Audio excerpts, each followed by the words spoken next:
Bienvenue, les aventures de Frank et Ben. 6e série, Frank and Ben go on a picnic with Ruth and Sally. 7e histoire, Frank and Ben go on a picnic, part 7. Ben, is it my imagination, or are you driving even slower than before? Ruth exclaims. I'm slowing down because I see some deer crossing the road up ahead. Oh yes, shouts Sally. Look how they run. Look how they jump. See how elegant they are. Be careful you don't hit one of them, says Ruth. I'm a fervent lover of all animals except the ones I'm allergic to. I'm only doing 10 kilometers per hour, says Ben. How much slower can I go? Finally, Ben is forced to stop the car to wait for the 50 or so deer to cross the road. A deer story, Ben, Sally says finally. Go ahead.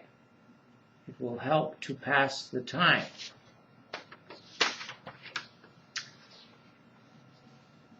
Well, now you're really putting me to the test, says Ben. A deer is usually not the hero of a story. After thinking about the matter for a moment, however, he manages to come up with an idea. Once upon a time there was a young prince in a far-off land. His great passion was to go off into the woods every day and hunt wild animals. Such was his skill that no matter what the animal was, a rabbit, a fox, a bear, a wolf, a deer, he was able to bring it down with a single arrow from his bow. It wasn't long before his prowess as a hunter was known far and wide. Kings from surrounding lands would even send their sons to him to learn how to bring down a wild boar that was hiding in tall grass, or to shoot down a pheasant that was flying high overhead. His uncanny marksmanship amazed everyone who witnessed it, and truth to tell, the applause and adulation he received started to go to his head. Rather than giving due credit to the gods for his skills, he started to act as if he himself were a god. Even his father, the king, finally noticed that his adventures and exploits as a hunter were getting out of hand. Too many animals were being killed simply for the sake of showing off to others, or to better the record of some previous day's kill. Too many animals were being left to rot in the forest rather than being brought back to the royal kitchen. As much as the young prince enjoyed the company of others when he was hunting, so did he enjoy going off alone. Besides his handsome mount, there were the 15 prize hunting dogs that he always took with him.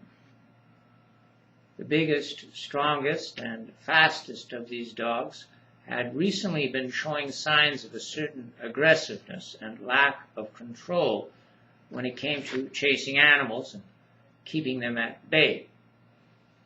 However, the prince tolerated these traits in him because even though noticed and criticized by others, the dog was completely obedient and loyal to him. Now, as it happened, the goddess Diana decided to come down to earth one day and joining up with some nymphs who were her followers, do some hunting in a mountainous region not too far from where the king lived.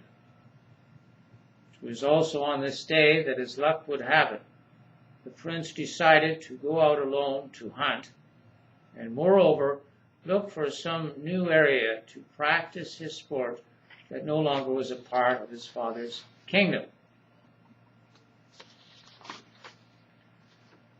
It was while climbing ever higher in some very rugged and unfamiliar country that the prince had the misfortune of catching sight of the goddess and her nymphs as they bathed in a stream far below him. So entranced was he by their physical beauty, and in particular by the sight of the goddess Diana, that he decided to leave his horse and dogs where they were, and by climbing down into the ravine where the stream was, go for a better look.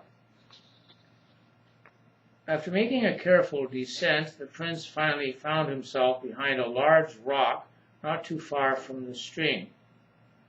With great wonder and admiration he watched as the nymphs laughed and played in the water.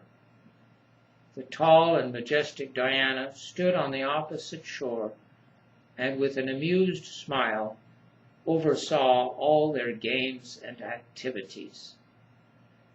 Suddenly, however, her expression changed, and with a fierce look she shouted, "Sisters, we have an intruder in our midst." Immediately the nymphs jumped out of the water, and in a flurry of panic and fear, mixed with cries of sorrow and shame, desperately tried to cover up their nakedness. At the same time, the goddess stood like a statue with her eyes focused on the rock where the prince was hiding. "You have committed a great crime, mortal," she intoned. "Woe to you who disrespects not only earthly but divine things." No sooner had she pronounced these words than the prince felt himself physically changing. Antlers started to sprout out of his head, his arms grew longer and formed hooves at the end, his huntsman's outfit burst and fell off his body as he grew thicker and in every part. As he bound up on all fours and came away from the rock, the nymphs gasped and marveled at his beauty. Any lingering doubts as to what he had become were quickly swept aside by the comments of the expert huntresses now assembled before him. "Look at those marvelous antlers," exclaimed one of the nymphs. "He's a 10-pointer. What a magnificent stag," exclaimed another. "It's a lucky thing we came to this part of the woods." "Sisters," the goddess Diana then shouted, "I see that you are all entranced by what we have before us. Is it not time for the hunt?" No sooner had she said these words than all the nymphs scrambled to lay hold of their bows and sling their quivers over their shoulders. Knowing that he was now in mortal danger, the prince wasted no time getting well out of the range of the first volley of arrows that soon came after him. The nymphs then tried to follow him on foot, but of course they were no match for his newly gained speed and climbing ability. Feeling this new power within him, he decided to stop at a certain point and look back at his pursuers. Immediately he realized his mistake, for the first thing he saw was the mighty goddess Diana, still standing on the far side of the stream, raise her bow towards him and let loose an arrow. As great as his speed was, it was no match for this projectile. It hit him in the side as he was turning around to climb the rest of the way out of the ravine. Now he was seriously wounded and losing blood. It was all he could do to get back to the spot where he had left his horse and dogs. But of course, he no longer had a human body, and so they didn't recognize him. The dogs were aroused and started to bark, and, well, I'm sure you can guess what happened next.